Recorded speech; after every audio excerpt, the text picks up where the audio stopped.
welcome once again to the video. In this one, I thought I would just look at a couple of pieces of news.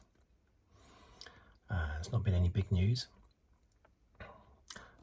but yeah, a couple of team principal bits of news. One of them is quite interesting to me, and I'll explain why in a moment. And also I thought I would just quickly run down through the drivers, just saying what I thought they had done now, just so that I don't forget the drivers. Let's see, I've got a little thing here. Move that across to there. Okay, I need to come out of that. I've just got a little list here where I need to keep an eye on what's happening.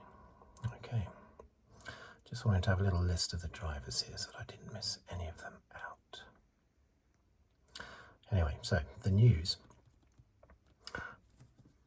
On the face of it, quite ordinary. One of them is Jonathan Wheatley, famous, of course,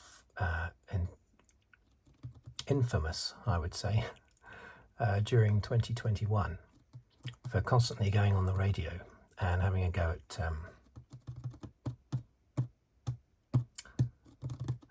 Michael Massey.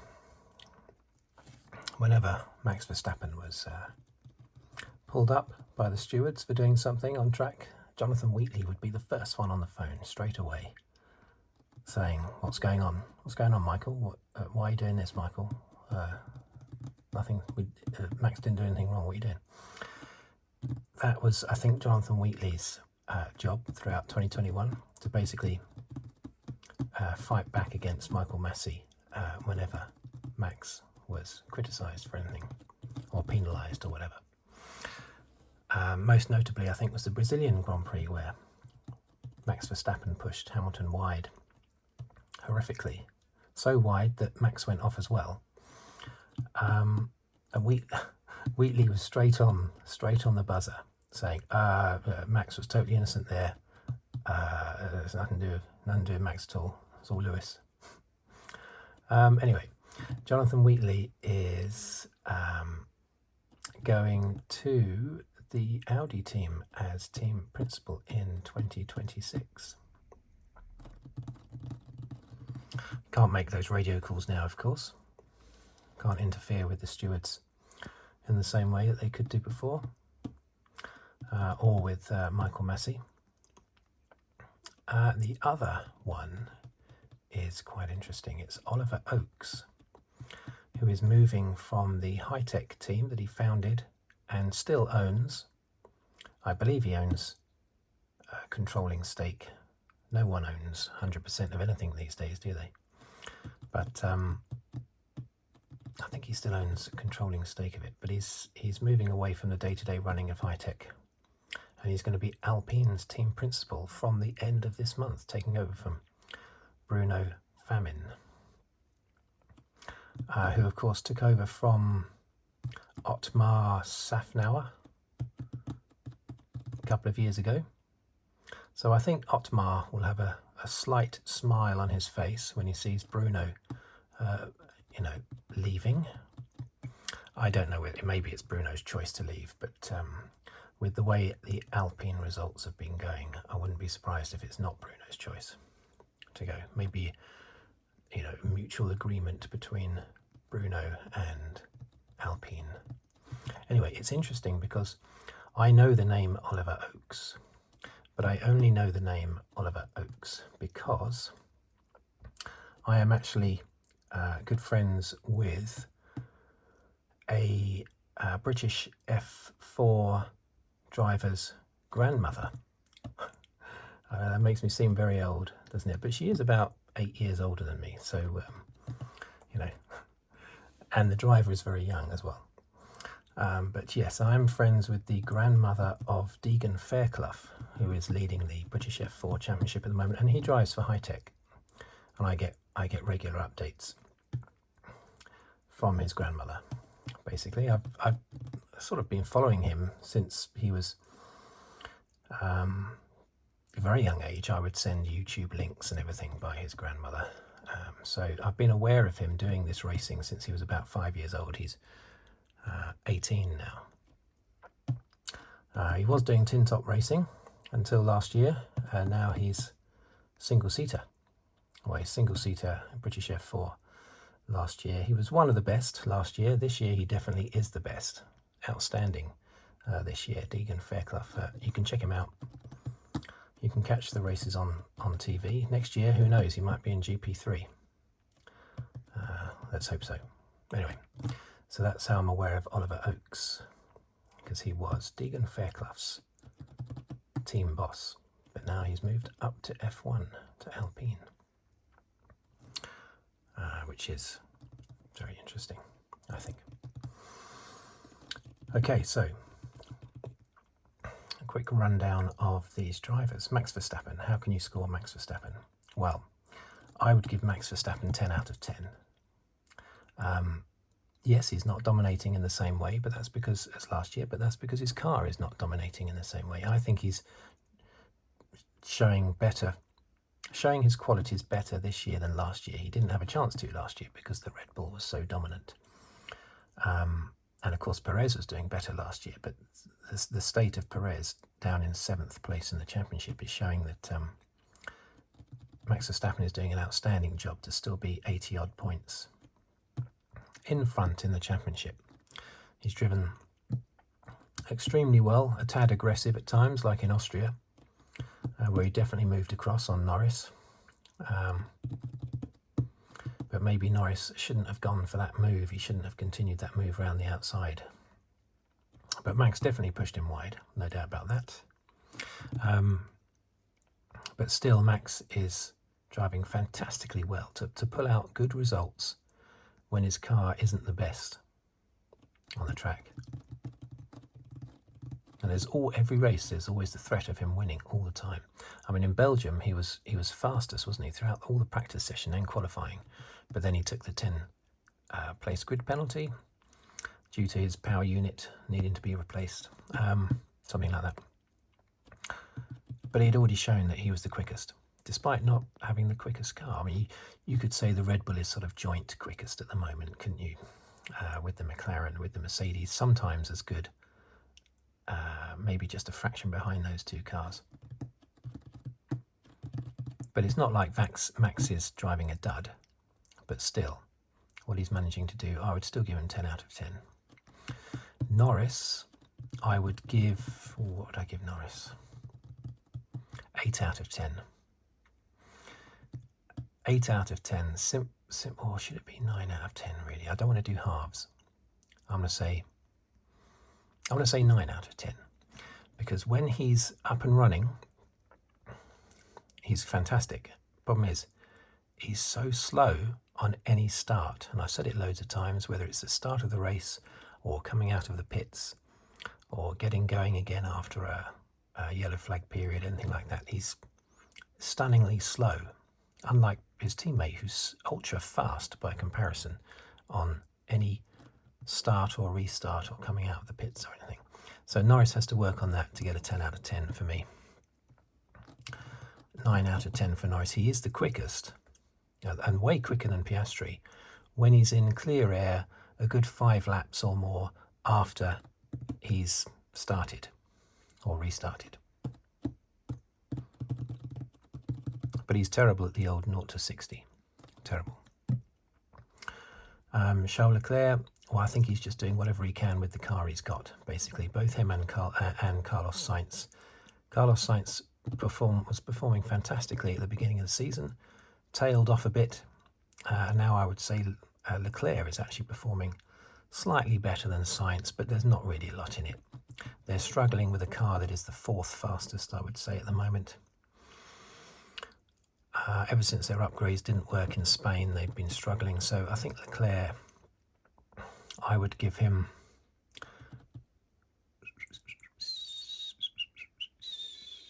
I'd give him an 8.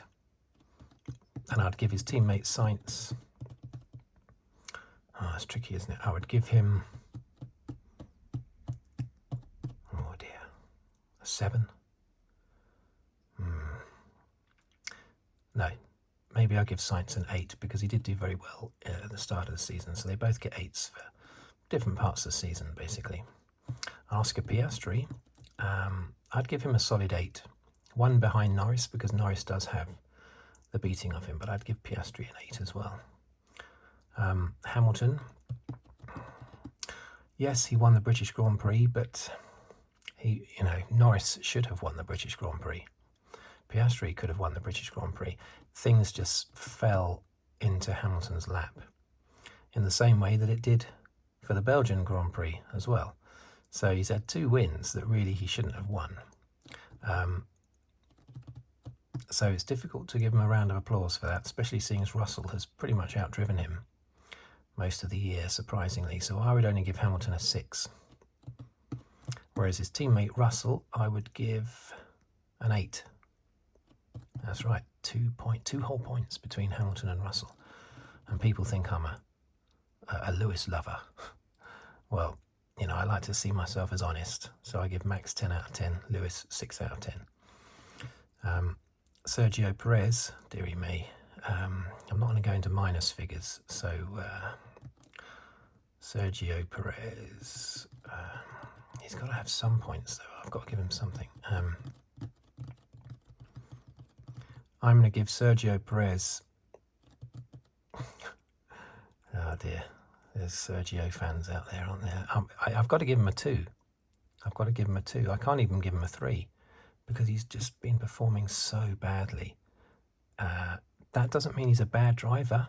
It's psychological, I think. For some reason, ever since getting his contract renewed for 2 years, he's driven really badly, and I don't understand why. But anyway, I'd have to give him a 2, I'm afraid. Got to move swiftly on from that because I'm going to get a little bit of grief about that, I think. I think Perez is a great driver, but this year he's driving really badly for whatever reason, probably psychological in some way. Alonso. Well, it's his car, isn't it? So I'm not going to score Alonso down for his car. So I'm going to give Alonso a 7, a solid 7. A Lance Stroll, I would give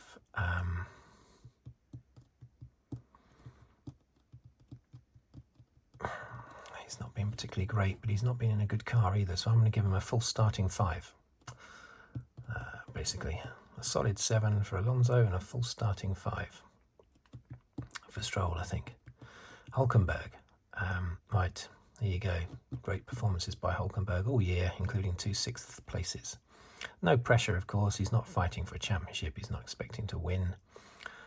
He's at the end of his career, so he's just having fun, like Alonso. So, therefore, he doesn't have the psychological pressure that, say, Perez has, But still, I would give Hulkenberg an 8. It would be higher if it wasn't for the fact that there's hardly any pressure on his shoulders. So that I would give him a 9 probably, but it's either 7 or 8, just simply because the pressure's not there. But I'll give him an 8. I'll go in that direction and give him 8. I'm going down, running down the list in the championship order, although occasionally I am throwing in teammates. But I won't. I'll stick to the championship order for now. So next up, Yuki Tsunoda. Well, he's driven very well again, so I'm going to give him an 8 too. He's a little bit verbal. He can be a bit verbally aggressive, but nothing like Max, of course, for goodness sake. But I'm still going to give Yuki Tsunoda do I give him an 8 or do I give him I give him an 8 because there's a lot of pressure on him. He's trying to get that Red Bull seat. So there's a lot of pressure and he's driven extremely well. Outdriven Ricciardo.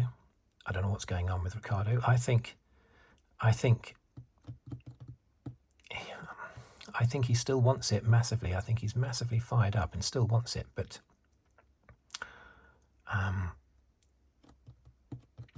there's something within him that has already retired. That's what the impression I get is that there's part of him that's thinking, hang on a minute, Daniel, what are we doing? I thought we'd retired. why are we still racing? So it's like he's at odds. There's half of him desperately wants to get back into it, get back up to speed, and the other half of him, the other half of his brain is thinking, hang on a minute, you know, we didn't we retire? What's going on? Well, of course you didn't retire. I love the way that Daniel was out of racing for about 7 races, wasn't he? And yet he kept talking about how I can't wait to get back into Formula One. I've been away way too long. I'm desperate to get back into Formula One. This is that, you know. He'd only missed 6 or 7 races. I mean, sometimes people miss that with a bout of flu, you know, or a couple of races with the flu or something. So I don't know why he got so stressed out about being away from it for 6 or 7 races. But anyway, he took over from Nick de Vries, didn't he? So last year, I think it was 2023, wasn't it? So, but he's just done nothing at all. Absolutely, pretty much, virtually nothing. Is it down to his hand that got severely damaged last year at Zandvoort? Well, it wasn't severely damaged, it was damaged, but is it still okay now? I don't know. But whatever, Ricciardo's not doing very well, so I'm going to have to give Ricciardo a 4, because he does put in the odd occasional good performance in qualifying and the race, but he should be doing a lot better with the talent that he has, and he's still quite young. Oliver Behrman, okay, well, can I judge him on 1 race? And from that 1 race, I would give him a 9. But he's not doing very well in F2 for whatever reason. His car was bad at the start of the season, but the car has improved, and he's not managed to improve his results with the car. So he's having a terrible season in F2. But he's already got that F1 move to Haas next year. I don't think they'll be regretting that, because he's shown what he can do in Formula One already with that drive. At the incredibly difficult circuit in Saudi Arabia. I mean, what a circuit to do your first race. What a terrible, terrible circuit to do your first race in. All the pressure in a Ferrari. Fantastic performance. In fact, I'm not sure why I'm not giving him 10, actually. I'm going to give him 10. 10 out of 10 for Oliver Behrman. There you go. That's only the second 10 after Max, but I'm only judging him on 1 race, because I've upgraded him there from a 9 to a 10. Can only grade him on 1 race, though. Pierre Gasly. Again, he's in a terrible car. So in the Alpine. So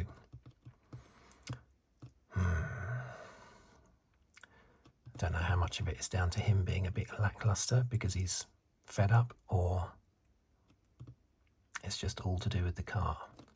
But I would give him, I'd give him a 6, and I'd give his teammate a 6 as well. Yeah, they can both have 6s. There you go. I don't know how much of it is fully down to the car, or down to them being depressed and lackluster because of the car. I mean, is that the reason why Stoffel Van Dorn was so bad in the McLaren? Because he just became totally depressed in a terrible car and then dumped out of Formula One. Maybe if Van Dorn had gone into a good car straight away, like Hamilton did, then maybe Van Dorn would be a multiple champion now, because he was fantastic in the lower formula. Right, so yeah, Kevin Magnussen. Okay, he's been blown away by Hulkenberg this year. I'm going to give Magnussen 3, because he's been crucified by Hulkenberg. Hulkenberg's shown what the Haas can do. So yeah, only a 3 for Magnussen, I'm afraid. Second lowest score.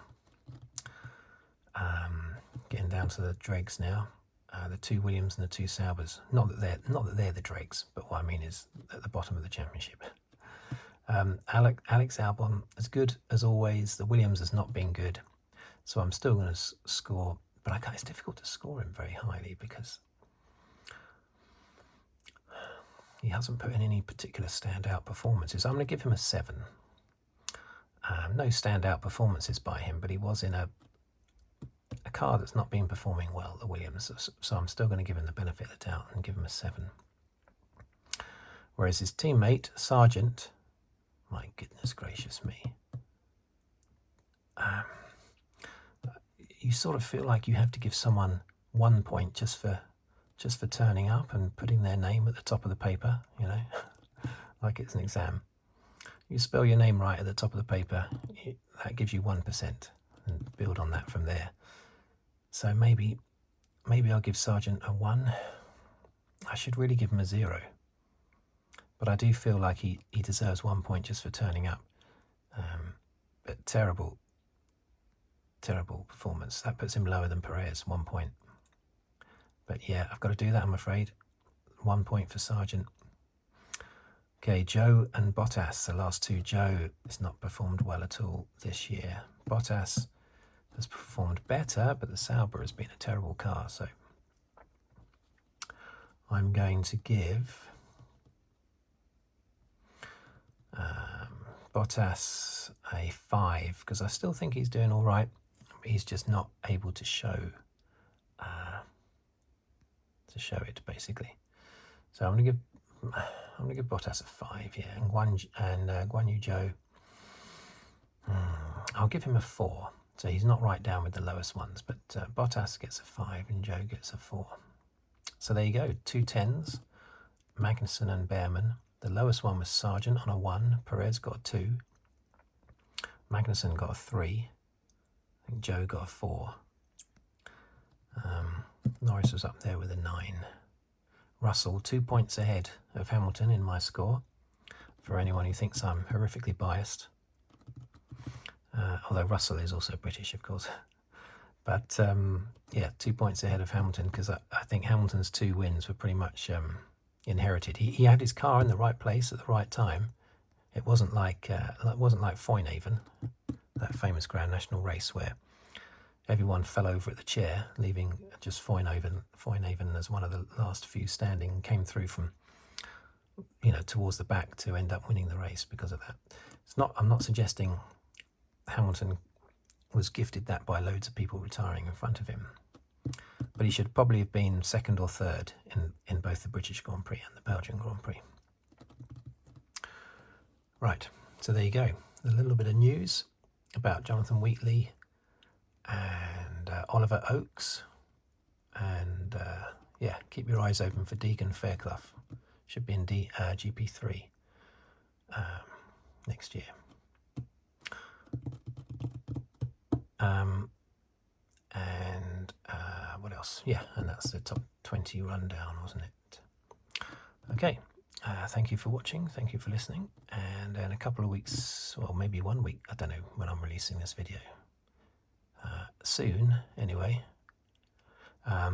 probably a week after this video, we will have the next Grand Prix. Where is it? Is it the Dutch Grand Prix, maybe? Zandvoort, possibly. Anyway, I love that circuit, great circuit. Looks way too small for modern Formula 1 cars. But I love it anyway. So, I remember watching the Dutch Grand Prix back in 1985, the last one before it was brought back a few years ago. Thank you for watching, thank you for listening. If you'd like to subscribe, please do so. Comment on a video, or like the video, or even leave a little tip underneath the video and the thanks button. And I will see you on the very next video, whatever it may be about. Thank you and goodbye for now.